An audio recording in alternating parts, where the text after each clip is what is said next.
4G LTE Wi-Fi modem, a compact device that lets you connect to the internet anywhere. There are 3 commonly used methods for this device. The simplest and most frequently used method is using a USB charger.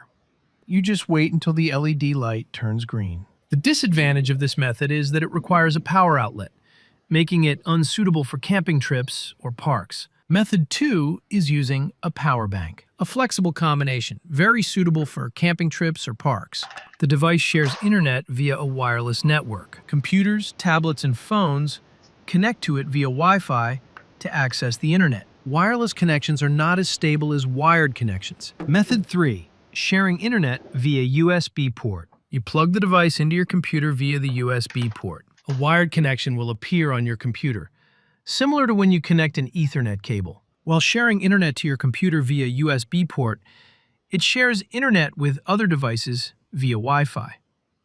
Basic information is printed on the device Wi-Fi key, IP address, login password. Next are some basic setup steps. You can choose a computer or phone to set up this device. Connect to the device using the default password. Open any browser.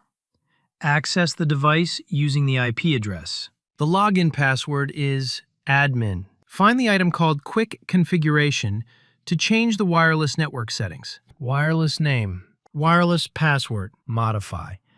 One thing to note when using this device, the maximum mobile data speed is 150, but the maximum Wi-Fi speed is 72. Therefore, to optimize your internet connection, you should use a connection via USB. The maximum Wi-Fi connection from the computer to the device is 72. Thank you for watching. Good luck.